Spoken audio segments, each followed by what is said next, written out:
إن الحمد لله نحمده ونستعينه ونستغفره ونعوذ بالله من شرور أنفسنا ومن سيئات أعمالنا. من يهده الله فلا مضل له ومن يضلل فلا هادي له. وأشهد أن لا إله إلا الله وحده لا شريك له وأشهد أن محمدًا عبده ورسوله. يا أيها الذين آمنوا اتقوا الله حق تقاته ولا تموتن إلا وأنتم مسلمون. يا أيها الناس اتقوا ربكم الذي خلقكم من نفس واحدة وخلق منها زوجها وبث منهما رجالا كثيرا ونساء واتقوا الله الذي تساءلون به والأرحام إن الله كان عليكم رقيبا.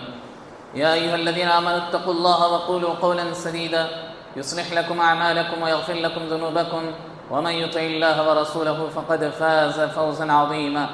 أما بعد فإن خير الحديث كتاب الله وخير الهدي هدي محمد صلى الله عليه وسلم وشر الأمور محدثاتها وكل محدثة بدعة وكل بدعة ضلالة وكل ضلالة في النار. أعوذ بالله السميع العليم من الشيطان الرجيم من همزه ونفخه ونفثه. بسم الله الرحمن الرحيم. ومن أراد الآخرة وسعى لها سعيها وهو مؤمن فأولئك كان سعيهم مشكورا.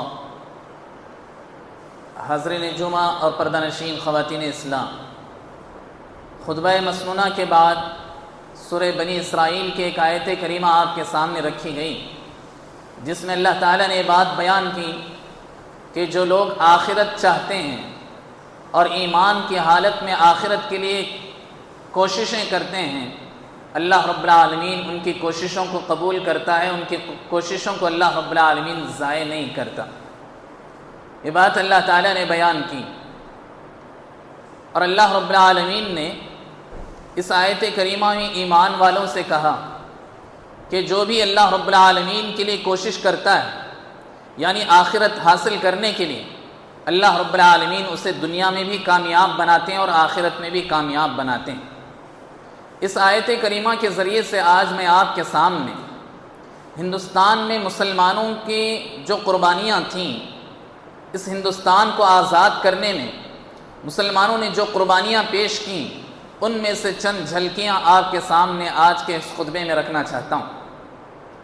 حاضرین کرام، کل ہی ہم 15 اگست منائے ہیں، اور ہندوستان کے کونے کونے میں اس دن فریڈم فائٹرز کو یاد کیا جاتا ہے، مجاہدین آزادی کو یاد کیا جاتا ہے، ان کے لیے خراج عقیدت پیش کیا جاتا ہے، ان کی قربانیوں کو یاد کیا جاتا ہے، اور اپنے اندر ایک جوش ولولہ پیدا کیا جاتا ہے، وطن کی محبت اپنے اندر پیدا کی جاتی ہے۔ اگر ہندوستان کی آزادی سے متعلق بات کی جائے تو اس کے اصل کارواں کے مجاہدین مسلمان تھے، اور مسلمان میں بھی علماء کرام اس کی قیادت کرنے میں سب سے آگے تھے۔ حاضرین، یہ بات یاد رکھیں کہ آج ہم اور آپ کو چاہیے کہ ہم مجاہدین آزادی کو حقیقی طور پر سمجھیں کہ اس کو آزاد کرنے میں حقیقت میں کس کا کتنا بڑا حصہ تھا، اس ہندوستان کو آزاد کرنے میں کس قوم کے لوگوں نے کتنا اپنا حصہ ادا کیا ہے، کتنی محنتیں کی ہیں، کتنی جد و جہد کی ہیں۔ ہر ایک کو یاد کرنا آج ضروری ہے، سمجھنا ضروری۔ اور ان مجاہدین آزادی کو یاد کرنے کے 3 بڑے اہم مقاصد ہیں۔ سب سے پہلا ریزن یا سب سے پہلا پرپس یہ ہونا چاہیے کہ ہماری اولاد کو، ہماری نسلوں کو یہ بات جان لینا چاہیے کہ ہمارے آبا و اجداد نے اپنی جان کی قربانیاں دے کر کے اس دیش کو آزاد کرایا ہے، اس ہندوستان کو آزاد کرایا۔ دوسری بات یہ کہ ہم اور آپ اپنی نسلوں کو بھی یہ سمجھانا چاہیے کہ جو کچھ ہم تاریخ پڑھتے ہیں، حقیقت میں یہ تاریخ بہت حد تک جھوٹی تاریخ ہے۔ بالخصوص ہندوستان کی آزادی سے متعلق جو تاریخ بیان کی جاتی ہیں، جن فریڈم فائٹرز کو یاد کیا جاتا ہے، اور آپ جانتے ہیں کہ اس ہندوستان میں غیر مسلموں کی زیادہ آبادی، اور وہ جیسے تاریخ لکھنا چاہتے ہیں ویسے تاریخ لکھتے ہیں، جیسے تاریخ کو مٹانا چاہتے ہیں مٹا دیتے ہیں۔ ہم اور آپ اپنے بچپن میں پڑھا کرتے تھے SLC وغیرہ کی کتابوں میں ٹیپو سلطان رحمۃ اللہ علیہ کا ایک الگ ہی سبق چیپٹر ہوا کرتا تھا، اس کو بھی نکال دیا گیا۔ بہت سارے مسلمانوں کی خدمات کو لے کر کے بہت ساری کتابوں میں، سلیبس میں بہت ساری چیزیں شامل تھیں، ان سب کو ایک ایک کر کے نکالا گیا۔ آج مسلمان بچوں کا یہ معاملہ ہے یا آج مسلمان بچوں کو اگر پوچھا جائے کہ انگریز سے پہلے اس ہندوستان پر کون حکومت کرتے تھے، آج کے بچوں میں سے بہت سارے بچوں کو یہ تک معلوم نہیں کہ اس پر مسلمانوں کا قبضہ تھا۔ اس ہندوستان پر حاکم مسلمان تھے۔ 852 سال سے زیادہ مسلمانوں نے، 850 سال سے زیادہ صرف اور صرف مسلمانوں نے اس پر حکومت کی۔ تب چل کر اس ہندوستان کو گولڈن برڈ کہا گیا، تب چل کر اس ہندوستان کو سونے کی چڑیا کہا گیا۔ کیوں؟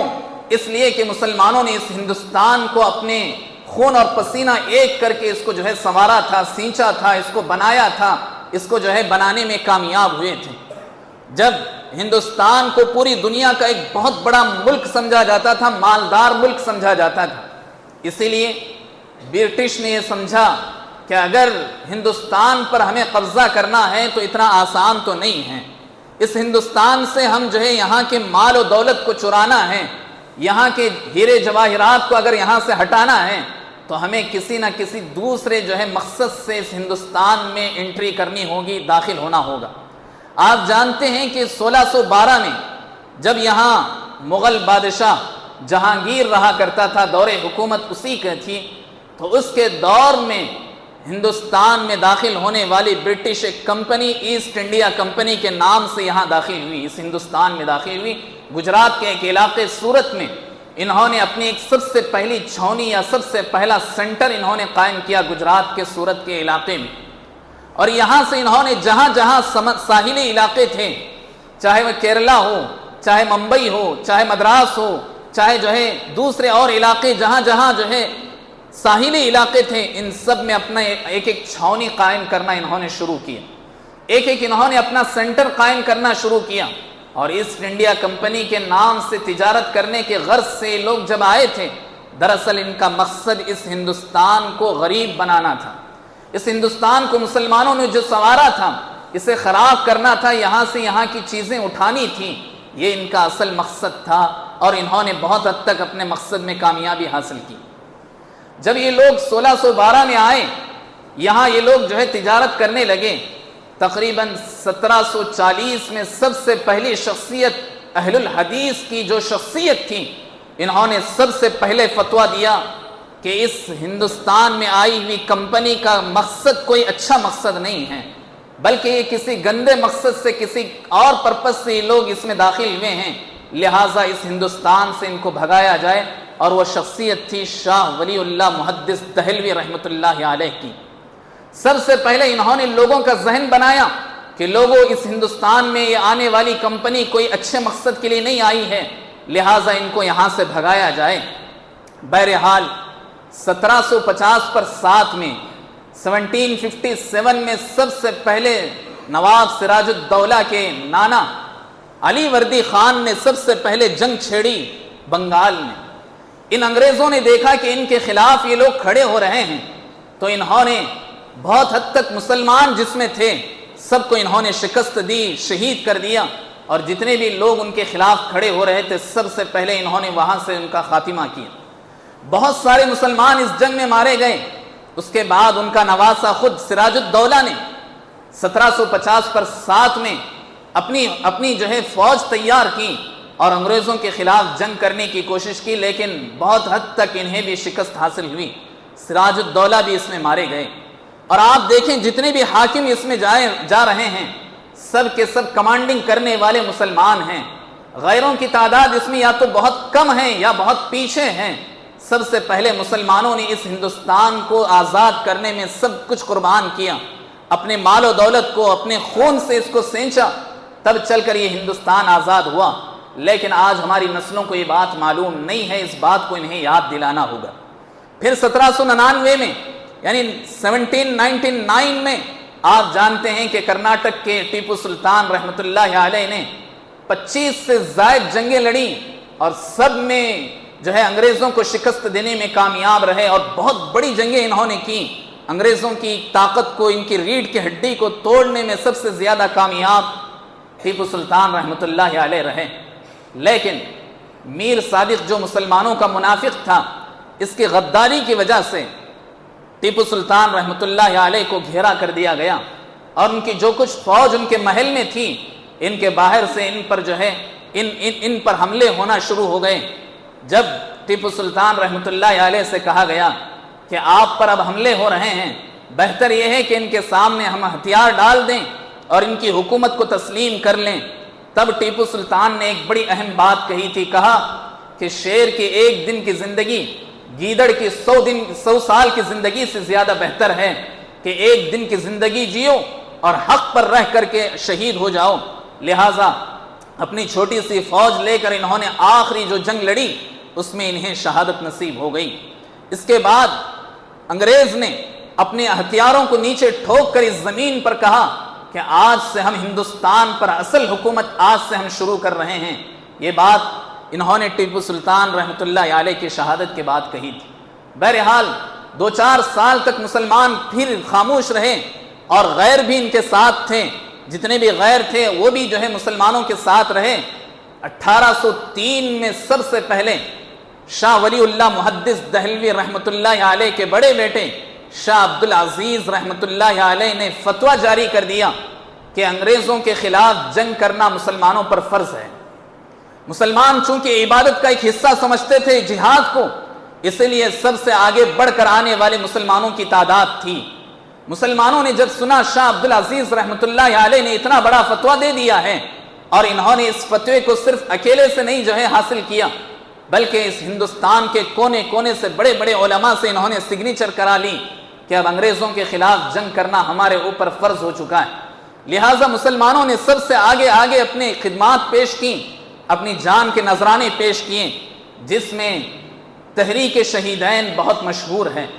ایک تحریک شہیدین چلی جس میں شاہ اسماعیل شہید رحمۃ اللہ علیہ اور سید احمد شہید رحمۃ اللہ علیہ، ان دونوں شخصیات نے ہندوستان کے کونے کونے سے بڑے بڑے مجاہدین کو لے کر پنجاب پہنچ گئے۔ یہاں انہوں نے لڑائی لڑی، لیکن یہاں بھی پٹھانوں کی غداری کی وجہ سے مسلمانوں کو شکست ہوئی۔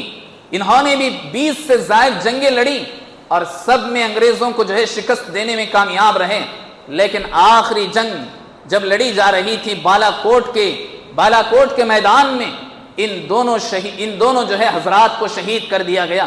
اس کے بعد پوری طرح جو ہے خاموشی چھا گئی اور انگریز اپنی جو ہے رولنگ پارٹی کو آگے بڑھاتی رہی، مضبوط ہوتی رہی۔ آخر کار آپ دیکھیں کہ اس کے بعد بھی مولانا ولایت علی رحمۃ اللہ علیہ اور مولانا عنایت علی رحمۃ اللہ علیہ یہ صادق پور کے ہیں، پٹنہ کے علاقے سے ہیں، اور آپ یاد رکھ سکتے ہیں، یاد رکھنا چاہیے کہ یہ دونوں کے دونوں ہی نہیں بلکہ اس میں اکثر و بیشتر مجاہدین اہل حدیث مسلک سے تعلق رکھتے ہیں۔ اگر آپ کو یقین نہیں تو آج بھی آپ پٹنہ کے علاقے میں چلے جائیے، سوائے اہل حدیث کے کوئی گھرانہ آپ کو آج بھی اس علاقے میں نہیں ملے گا، ڈھونڈنے پر بھی نہیں ملے گا۔ اللہ کی قسم ان دونوں حضرات نے اپنی کمانڈنگ میں 100 سال تک اپنی نسلوں کو لے کر انگریزوں کے خلاف جنگ کرتے رہے۔ 1750 سے لے کر یا جو ہے 1850 سے لے کر 1947 تک لگاتار جو ہے یہ مسلمان لڑتے رہے، اور آپ جانتے ہیں کہ 1850 پر 7 میں ایک بڑی جنگ ہوئی جس میں دلی پر قبضہ ہو گیا، جو ہے انگریز وہاں قبضہ کرنے میں کامیاب ہو گئے۔ جب انگریز قبضہ کرنے میں کامیاب ہو گئے، مسلمان بہت حد تک شکست کھا گئے، جس میں مغل دور کا سب سے آخری بادشاہ شاہ ظفر جو ہے پکڑا گیا۔ شاہ ظفر کو انہوں نے قید کرنے میں کامیاب ہو گئے اور انہیں زنجیریں ڈال کر کے یہاں سے نکال کر رنگور کے قید خانے میں پہنچا دیا۔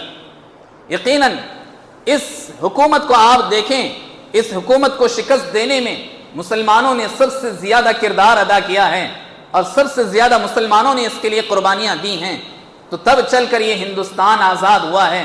1947 تک مسلمانوں نے سب سے زیادہ قربانیاں دیں، لیکن آج مسلمانوں کے نام یا تو گنے نہیں جاتے ہیں، یا تو گنے بھی جاتے ہیں تو صرف 2-4 مسلمانوں کے نام گنے جاتے ہیں۔ لاکھوں مسلمانوں نے شہادت جو ہے اپنی پیش کی ہے۔ انگریز مورخ، ہسٹری لکھنے والا انگریز خود لکھتا ہے کہ وہ کہتا ہے کہ دلی کے چاندنی چوک سے لے کر پشاور تک، پاکستان کے اس بارڈر تک بھی ہم نے ہر درخت پر مسلمان علماء کی لاشوں کو جو ہے لٹکتے ہوئے دیکھا ہے۔ اس کی یہ اپنی شہادت ہے۔ اسی طرح ہنٹر خود لکھتا ہے کہ مسلمانوں میں بالخصوص وہابیوں وہابیوں سے یاد کیا جاتا تھا اہل حدیث کو، وہابیوں سے ہمیں بڑا ڈر لگتا تھا، اس لیے ہنٹر لکھتا ہے کہ ہم انگریز 3 کتابوں سے بڑے ڈرتے تھے، 3 کتابوں سے ان کی بڑے ہمیں ڈر لگتا تھا، جس میں سے ایک تقویت الایمان شاہ اسماعیل شہید رحمۃ اللہ علیہ کی بھی ہے۔ بہرحال انگریز 1947 میں اس ہندوستان کو چھوڑنے میں کامیاب ہو گئے، اور مسلمان ہو کہ یہاں کے ہندوستان کے دوسرے باسی اس ہندوستان کو آزاد کرنے میں کامیاب رہے۔ اس ہندوستان کو آزاد ہو کر 78 سال ہوئے ہیں، ابھی پورے 100 سال بھی نہیں ہوئے، لیکن مسلمانوں کے نام پوری طرح مٹا دیے گئے ہیں۔ ہمیں یاد کرنا چاہیے اپنے سلف کی قربانیوں کو کہ انہوں نے کیسے کیسے قربانیاں دی، تب چل کر یہ ہندوستان آزاد ہوا۔ مغل دور کا آخری بادشاہ شاہ ظفر اپنے بارے میں خود کہتا ہے کہ شاہ ظفر کو جب قید کر دیا گیا، اسے جب زنجیریں پہنا دی گئیں، اسے جب ناشتے کا وقت ہوا تو اس کے 4 شہزادوں کو، جو نوجوان تھے، 4 شہزادوں کو زندہ ذبح کر کے اس کے سروں کو، ان کے سروں کو ایک تشت میں یعنی ایک شین میں لا کر کے ناشتے کے وقت پیش کیا گیا، کہا گیا کہ یہ تمہارا آج کا ناشتہ ہے۔ یہ شاہ ظفر خود کہتے ہیں کہ رنگور کے قید خانے میں جب انہیں بھیج دیا گیا، ان کو سلاخوں میں ڈال دیا گیا، تب یہ کہتا ہے کتنا ہے بد نصیب ظفر، کتنا ہے بد نصیب ظفر، دفن کے لیے 2 گز زمین بھی مل نہ سکی کوئی یار میں، یعنی میں ہندوستان کا حاکم رہا، ہندوستان کا میں حاکم رہا، حکومت کرنے والا رہا، لیکن میری بدنصیبی یہ ہے کہ اب میں مروں گا بھی تو کسی اور کی زمین پر، ہندوستان کی زمین پر مجھے دفن کرنے کے لیے 2 گز زمین بھی مل نہ سکی۔ یہ اپنے آخری اشعار، اس کی ایک غزل ہی بہت مشہور ہے، اس میں اس کا ایک آخری شعر یہ تھا جو آپ کے سامنے رکھا گیا۔ بہرحال مسلمانوں نے اس کے لیے بڑی قربانیاں دی۔ حسرت موہانی ایک بہت بڑا اردو کا شاعر ہے، پوئٹ ہے، وہ کہتا ہے کہ مجھے ان کے خلاف بغاوت کرنے کی وجہ سے، انگریزوں کے خلاف آواز اٹھانے کی وجہ سے اسے قید کر دیا گیا، اور انہیں اتنی کڑی کڑی سزائیں دی جاتی تھیں کہ اس کا بدن کا کوئی حصہ ایسا نہیں تھا جس سے خون رستا نہ تھا، یعنی خون جہاں سے بہتا نہ تھا۔ اس کے باوجود اردو کا یہ مشہور شاعر اس وارڈن سے، یعنی جس میں اسے قید کیا گیا تھا، اس کے وارڈن سے، اس کے گارڈ سے کوئلہ لے کر، کولسا لے کر، جسے لکڑی جلانے کے بعد جو کوئلہ بچتا ہے، اس کوئلے کو مانگ کر کے اس نے اپنے جذبات کو دیواروں میں چسپاں کیا، دیواروں میں لکھا اشعار کی شکل میں کہ یہاں کی مشقتیں کتنی خطرناک مشقتیں ہیں، کتنی تکالیف یہاں برداشت کرنی پڑتی ہیں۔ بہرحال یہ مسلمان تھے جنہوں نے اپنی جان کی، مال کی، وقت کی، ہر طرح کی انہوں نے قربانیاں دیں۔ اسی طرح علماء صادق پور کو اگر ذکر نہ کیا جائے، یعنی صادق پور کے علماء اکرام نے جتنی قربانیاں دیں، یہ بہت بڑی قربانیاں تھیں۔ انہوں نے 100 سال تک اپنے خاندان میں لگاتار جنگ کا تذکرہ کرتے رہے۔ ہر آنے والا اپنے بیٹوں کو وصیت کر جاتا کہ انگریزوں کے خلاف تمہیں جب بھی جنگ کرنے کی ضرورت پڑے، اپنے ہتھیار کو ان کے سامنے کبھی نہ ڈالنا۔ اس طرح 100 سال تک انہوں نے ہندوستان کو آزاد کرانے میں جنگ میں لڑتے رہے، یہاں تک کہ 100 سال جب مکمل ہوئے، ہندوستان آزاد ہوا، تو ان کی خدمات کو سراہتے ہوئے پنڈت جواہر لال نہرو جو فرسٹ پرائم منسٹر تھا، جب وزٹ کیا پٹنہ کا، تو وہاں جا کر اس نے ان کی اولاد سے کہا کہ اگر علماء صادق پور کی خدمات کو ایک پلڑے میں رکھا جائے، ترازو کے ایک حصے میں رکھا جائے، پورے ہندوستان کے چاہے مسلمان ہوں، غیر مسلم ہوں، سکھ ہوں، عیسائی ہوں، جنہوں نے بھی جتنی بھی قربانیاں پیش کی ہیں ہندوستان کو آزادی دلانے میں، ترازو کے دوسرے پلڑے میں رکھ دیا جائے، تو وہ کہتا ہے کہ علماء صادق پور کا پلڑا بھاری ہو جائے گا۔ انہوں نے اس قدر قربانیاں دی ہیں اس ہندوستان کو آزاد کرانے میں۔ تو یہ چیز ہماری نسلوں کو معلوم ہونا چاہیے، یہ چیز ہماری نسلوں کو یاد ہونا چاہیے۔ اور جیسے ہم نے کہا کہ ہندوستان کے مسلمانوں نے کیسے کیسے قربانیاں دی، اور سب سے کڑی سزا جو مسلمانوں کو ہو یا کسی بھی ہندوستانی باسی کو دی جاتی تھی، وہ کالا پانی کا عذاب تھا، یا یہ کہیے کہ کالا پانی کی سزا سب سے بڑی سزا سمجھی جاتی تھی۔ انڈومان نوکوبار کے علاقے میں یہ قید خانے بنائے گئے تھے، جیل خانے بنائے گئے تھے، جہاں اکثر و بیشتر مسلمانوں کو بھیج دیا جاتا تھا۔ لکھنے والے لکھتے ہیں، مولانا جعفر تھانسری رحمۃ اللہ علیہ بھی ان قیدیوں میں سے تھے، جو انڈمان نوکوبار میں بھیج دیے گئے تھے، اور اگر کالا پانی کے اس علاقے میں بھیج دیے جائیں، اس جزیرے میں بھیج دیے جائیں، تو نہ ان کی موت کی خبر ہوتی ہے، نہ ان کے زندہ رہنے کی خبر ہوتی ہے، نہ ان سے کوئی پیغام ملتا ہے، نہ کوئی پیغام وہاں تک پہنچتا ہے۔ ایسی جگہ میں انہیں قید کر دیا جاتا تھا۔ لیکن مولانا جعفر تھانسری رحمۃ اللہ علیہ کہتے ہیں کہ میں نے اپنی سزا کو مکمل کر لیا۔ مکمل کرنے کے بعد وہ آتے ہیں، اور آنے کے بعد کہتے ہیں کہ کالا پانی کی جو سزا ہے، اس قید خانے کی سزا پورے ہندوستان کے قید خانوں میں سب سے خطرناک سزا اگر دی جاتی تھی، کالا پانی کی سزا تھی۔ کالا پانی کے اس قید خانے کے نام پر انہوں نے ایک کتاب لکھی، کالا پانی کے نام سے، جس میں انہوں نے یہ شہادت دیتے ہوئے کہا، اللہ کی قسم، اس قید خانے میں میں نے 95% مسلمانوں کو دیکھا ہے، یعنی جتنے بھی قیدی اس میں تھے، اس میں 95% مسلمان تھے۔ مولانا ولایت علی رحمۃ اللہ علیہ، جیسے میں نے ابھی آپ کے سامنے ذکر کیا، علماء صادق پور کے لیڈران میں سے ایک لیڈر مولانا ولایت علی رحمۃ اللہ علیہ تھے۔ ان کو سزا کے لیے جب جو ہے سزا مقرر کر دی گئی، تو ان کو کچھ دن کسی اور قید خانے میں رکھا گیا۔ اس کے بعد انہیں سولی پر چڑھانے کی سزا دی گئی۔ وہاں کے جج نے ایک آرڈر دے دیا کہ مولانا ولایت علی رحمۃ اللہ علیہ کو سولی پر چڑھا دیا جائے۔ تو اس سے پہلے کہ انہیں سولی دی جاتی، اس کے کمانڈر نے کہا، جو سولی دینے والا ذمہ دار تھا، اس نے کہا کہ پہلے ان کی داڑھی کو نکال لیا جائے، تاکہ اس مسلمان کو زیادہ تکلیف اس وقت ہوتی ہے جب ان کی داڑھی کو نکال لیا جاتا ہے۔ لہٰذا کسی سے کہہ کر کے ان کی داڑھی کٹائی گئی۔ جب داڑھی کاٹ دی گئی تو مولانا ولایت علی رحمۃ اللہ علیہ اپنے بارے میں خود کہتے ہیں کہ میں نے اس داڑھی کے بال کو اپنے ہاتھ میں لیا اور مسکرا کر میں نے کہا کہ اے میری داڑھی کے بال، میری شہادت سے پہلے تمہیں شہادت نصیب ہوئی تو یقیناً بڑی خوشی کی بات ہے۔ یہ کہہ کر مسکرانے لگے تو برٹش حاکم جو اس وقت کا وہاں کا لیڈر تھا، اس نے کہا کہ اس مسلمان کو حقیقت میں سولی پر چڑھانے میں خوشی محسوس ہو رہی ہے، تو ایسی ہر خوشی سے ہم روکتے ہیں جس میں مسلمان کو سکون ملے، مسلمان کو خوشی ملے، اس ہندوستانی کو خوشی ملے۔ لہٰذا اس نے کہا کہ اصل میں یہ جو ہے خوش ہو رہا ہے کہ اب یہاں سے اس کی جان چلی جائے گی۔ اس نے کہا کہ اس کو اب ہم سولی کی سزا سے ہٹا کر کے اس کو عمر قید کی سزا دیتے ہیں، پوری عمر اسے قید کر دیا جائے۔ لہٰذا یہاں سے اٹھا کر کے انہیں کالا پانی کی سزا دے دی گئی اور عمر بھر قید کر دیا گیا۔ یہ علماء اکرام تھے جنہوں نے اس ہندوستان کی آزادی کے لیے قربانیاں پیش کی۔ اسی طرح ایسے بہت سارے علماء اکرام ہیں جن کی قربانیوں کو پڑھنے کے بعد ہمارے رونگٹے کھڑے ہو جاتے ہیں۔ آپ کے کیرلا کے علاقے میں ایک علاقہ ہے ملبار کا علاقہ، یہاں کی ہسٹری آپ پڑھیں، یہاں کی تاریخ آپ پڑھیں۔ یہاں ایک برادری رہا کرتی تھی موپلا مسلمان کے نام سے۔ موپلا مسلمانوں کا ایک لیڈر تھا۔ اس لیڈر کو قید کرنے کے بعد انہوں نے پورے کے پورے مسلمان کی آبادی نکل کھڑی ہوئی، احتجاج کرتے ہوئے، پروٹیسٹ کرتے ہوئے، جس کی وجہ سے بہت سارے مسلمانوں کو مارا گیا اور بہت سارے مسلمانوں کو قید کر لیا گیا۔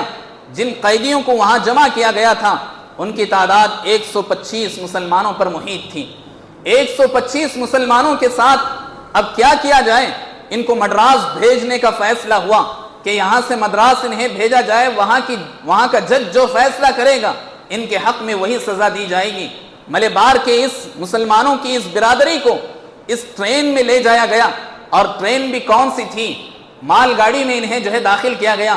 ایک ڈبے میں بمشکل 50 آدمی جہاں کھڑے ہو سکتے تھے، 125 مسلمانوں کو صرف اور صرف ایک ڈبے میں گھسایا گیا اور پھر اس دروازے کو بند کر دیا گیا۔ نہ اندر کھانا ہے نہ پانی ہے۔ اس کیرلا کے ترور علاقے سے لے کر ان کو مدراس جانا تھا، اور پہلے کی ٹرینیں رینگتی ہوئی جاتی تھیں، بڑی آہستہ چلتی تھیں۔ 3 دن پورے لگے مسلمانوں کو یہاں سے لے کر کے وہاں کے قید خانے میں پہنچانے تک، یا وہاں کے جو ہے جج کے سامنے پیش کرنے تک۔ درمیان میں ایک انگریز مورخ لکھتا ہے کہ درمیان میں ایک جگہ میں مسلمانوں کے اس ڈبے کو کھولا گیا جس میں سے تقریباً 65 جانیں جا چکی تھیں۔ 65 جانیں جو جا چکی تھیں، اس کی جو گندگی کی بدبو سے دوسرے مسلمان بھی نیم جو ہے مردہ ہو چکے تھے، یعنی آدھے وہ مر چکے تھے۔ نہ انہیں کھانا دیا جا رہا تھا، نہ پانی دیا جا رہا تھا۔ بچے کچے جو مسلمان تھے انہیں جج کے پاس جب مدراس میں پیش کیا گیا تو اس نے آدھے لوگوں کو سولی دینے کا حکم دیا اور آدھے لوگوں کو کالا پانی بھیجنے کا حکم دیا۔ حاضرین، مسلمانوں کے ایسے بے شمار خدمات ہیں جسے ہم پڑھنا چاہیں بہت کچھ پڑھ سکتے ہیں، سمجھنا چاہیں سمجھ سکتے ہیں، اور ہماری نسل کو یہ بات یاد رہنی چاہیے کہ مسلمانوں نے کیسے کیسے قربانیاں پیش کی۔ حاضرین، ہندوستان کے مسلمانوں نے جو قربانیاں پیش کی، کسی اور قوم نے ایسی قربانی حقیقت میں پیش نہیں کی، لیکن اتنا جلدی کیسے جو ہے انہوں نے تاریخ کو بدل لیا، ہسٹری کو بدل لیا۔ آج مسلمانوں کو ہی پتہ نہیں، غیروں کو تو چھوڑو، مسلمانوں کو تو پتہ نہیں کہ ہمارے علماء کرام نے کیسے کیسے قربانیاں دی ہیں، اور انہوں نے مال کی بھی بے شمار قربانیاں دی ہیں۔ ایک جو ہے عثمان سیٹھ، ایک بنگلور کے ایک علاقے میں عثمان سیٹھ، ایک حاجی عثمان سیٹھ کے نام سے بہت مشہور تھے، بڑے مالدار شخص تھے۔ ایک مرتبہ انہوں نے اپنا ایک اسکول اوپن کرنا چاہا، تو اس کے اوپننگ کے فنکشن میں گاندھی جی بھی آئے، جواہر لال نہرو بھی آئے۔ جب انہوں نے دیکھا، معلوم ہوا کہ عثمان سیٹھ بہت مالدار ہیں، ان سے ریکویسٹ کی کہ ہمارے لیے اس ہندوستان کو آزاد کرانے میں بہت سارا مال کا ہتھیار کی ضرورت ہے، آپ اپنے طرف سے اپنا مال لگائیں۔ تو عثمان سیٹھ نے اتنا مال پیش کیا کہ بے حساب جائیدادیں ان کے نام کر دیں، اور کہا کہ اس کو ہندوستان کی آزادی میں اس کا میرا حصہ لگایا جائے، اور یہ چیز آپ کو کرناٹکا گزٹ جو ہے ہسٹری لکھی گئی ہے، اس میں ان کے خدمات آپ کو مل سکتے ہیں۔ ایسے بے شمار مسلمان ہیں جنہوں نے اس ہندوستان کی آزادی میں خدمات پیش کی ہیں۔ اسی طرح شیخ الہند مولانا محمود الحسن رحمۃ اللہ علیہ، ان کی بھی بڑی خدمات ہیں۔ انہوں نے ریشمی رومال کی ایک تحریک شروع کی، ایسے بے شمار تحریکیں علماء کرام نے شروع کی، لیکن جیسے ہی انگریزوں کو معلوم ہوا، اس کو وہیں روک دیا گیا، اور جو اس کو چلانے والے ہیں ان کو شہید کر دیا گیا۔ مولانا آزاد علیہ الرحمہ کے بارے میں آپ جانتے ہیں۔ مولانا آزاد علیہ الرحمہ فرسٹ جو ہے ایجوکیشن منسٹر بنے اس ہندوستان کی آزادی کے بعد، لیکن انہوں نے اتنی خدمات پیش کی کہ تقریباً 15 سالوں تک انہوں نے جیل کی ہوائیں کھائیں، جیل کی سزا کاٹتے، باہر آتے، آندولن کرتے، احتجاج کرتے، پروٹیسٹ کرتے، پھر جو ہے انہیں ڈال دیا جاتا قید خانے میں۔ اس طرح اپنی جوانی کے 15 سال تک انہوں نے قید خانے میں گزارے، اور اسی قید خانے میں، اسی جیل خانے میں انہوں نے تفسیر لکھی۔ اسی طرح انہوں نے ایسی دسیوں کتابیں لکھی جو ہے اسلام اور مسلمانوں کے لیے بہت ہی اہم ہوا کرتی ہیں۔ یہ مولانا آزاد علیہ الرحمہ کی خدمات ہیں۔ ان کے علاوہ بھی بہت سارے علماء کرام نے اس میں خدمات پیش کی، اور خود جو 1857 کا غدر تھا، اس میں جو جنگ تھی جس پر دلی پر قبضہ ہوا، اس میں تقریباً 30,000 سے زائد مسلمانوں نے اپنی جانوں کا قربانی دی۔ اپنی جانوں کی قربانی دینے کے بعد بہرحال ایسے بے شمار جنگوں میں مسلمانوں نے، لاکھوں مسلمانوں نے اپنی جانوں کا نذرانہ پیش کیا، تب چل کر یہ ہندوستان آزادی کی شکل میں ہم اور آپ کو دکھائی دے رہا ہے۔ دراصل اللہ رب العالمین کی بہت بڑی نعمت ہے آزاد رہنا۔ اللہ رب العالمین نے ہر ایک کو فریڈم پیدا کیا ہے، یعنی آزاد پیدا کیا ہے۔ انسان کو آزاد رہنا چاہیے۔ آزادی کے ساتھ اگر انسان رہے گا، اللہ کی سچی عبادت کر سکے گا، اللہ کی عبادت کرنے میں کامیاب ہو سکے گا۔ اس لیے اللہ تعالیٰ کا ہمیں شکر بھی ادا کرنا چاہیے کہ اللہ رب العالمین نے ہمارے آبا و اجداد کی خدمات کی بدولت آج اللہ تعالیٰ نے ہمیں آزادی کی سانس لینے کا، اللہ رب العالمین نے ہمیں جو ہے یعنی موقع دیا ہے۔ تو اس موقع کو غنیمت جانتے ہوئے برادران وطن تک ہم اسلام کو پہنچائیں، کیونکہ اسلام کو پہنچانے میں ہم آزاد ہیں۔ اپنے اخلاق کے ذریعے، اپنے کردار کے ذریعے سے، اپنے کیریکٹر کے ذریعے سے، اپنا لین دین کے معاملے کے ذریعے سے ہر ایک غیر مسلم ایک مسلمان کو دیکھ کر پہچانے کہ یہ مسلمان ہے، کبھی دھوکہ دینے والا نہیں ہو سکتا۔ یہ مسلمان ہے، اس کا اسلام اسے یہ سکھاتا ہے۔ یہ مسلمان ہے جو نماز کا پابند ہوتا ہے۔ یہ مسلمان ہے جو وضو اور جو ہے غسل وغیرہ کے ذریعے طہارت حاصل کرتا ہے، اور ہمیشہ پاک و صاف رہنا ایک مسلمان کی ایک علامت ہے۔ اس لیے اللہ کے نبی علیہ السلام نے فرمایا پاکی صفائی آدھا ایمان ہے۔ مسلمان کو اس کے ذریعے سے بھی میسج دینا چاہیے غیروں تک کہ اسلام ہم اور آپ کو یہ پیغام دیتا ہے۔ برادران وطن سے جو محبت ہونی چاہیے وہ کر کے ان تک اسلام کا ہمیں پیغام پہنچانے کی کوشش کرنی چاہیے۔ یقیناً ہندوستان میں اللہ تعالیٰ نے ہم اور آپ کو پیدا کیا، یہ بڑی خوش نصیبی ہے کہ اللہ تعالیٰ نے ہم اور آپ کو پیدا کیا، ورنہ کسی مسلم کنٹری میں پیدا کرتا تو شاید ہم جو ہے اسلام کا وہ پیغام غیر مسلموں تک پہنچا نہیں سکتے جو اسلام کا پیغام ہم یہاں رہ کر کے، یہاں اپنی تجارت کر کے، یہاں اپنی زندگی گزار کر کے، یہاں اپنی بیوی بچوں کے ساتھ حلال کھا کر کے ہم جیسا کچھ یہاں لوگوں تک اسلام کا پیغام پہنچا سکتے ہیں، شاید کسی اور دیش میں اللہ تعالیٰ پیدا کرتا تو اتنا آزادی کے ساتھ ہم اسلام کا پیغام نہیں پہنچا سکتے۔ لہٰذا ہمیں اس کی قیمت کو جاننا چاہیے۔ برادران وطن تک اسلام اور جو ہے محبت کا پیغام، امن و شانتی کا پیغام دینا چاہیے۔ آپ جانتے ہیں کہ جو ہے انڈیا کا فلیگ ہے، اس کے 3 کلر ہیں، ہر ایک اپنا ایک میسج دے رہا ہے، جس میں سے جو درمیانی کلر ہے، بیچ میں جو کلر ہے سفید کلر، وائٹ کلر، یہ ہم اور آپ کو پیغام دے رہا ہے کہ ہندوستان کا ہر باسی امن و شانتی کو پسند کرتا ہے اور امن و شانتی کے ساتھ یہاں رہنا چاہیے۔ یہ میسج دے رہا ہے ہمیں یہ فلیگ، اس لیے ہمیں اس کا خیال بھی رکھنا چاہیے۔ اور اسلام نے بھی امن و شانتی کو پسند کیا ہے۔ جو آدمی بھی کسی بھی طرح کا فساد پھیلاتا ہے، اسلام یہ کہتا ہے کہ گویا اس نے پوری انسانیت کو قتل کیا۔ جس نے ایک آدمی کو بلا وجہ قتل کیا، جس نے ایک انسان کو بلا وجہ ستایا، تو اس نے پورے انسانوں کو ستا کر کے گناہ حاصل کیا۔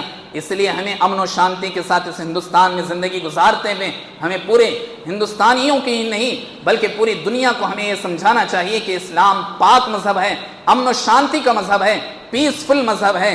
یہی ہم اور آپ کو اسلام پیغام دیتا ہے۔ اللہ رب العالمین ہم سب کو سمجھنے، عمل کرنے اور دوسروں تک ان باتوں کو پہنچانے کی توفیق عطا فرمائیں۔ امین۔ اقول قولی ھذا واستغفر اللہ لی ولکم ولسائر المسلمین فاستغفروہ انہ ھو الغفور الرحیم۔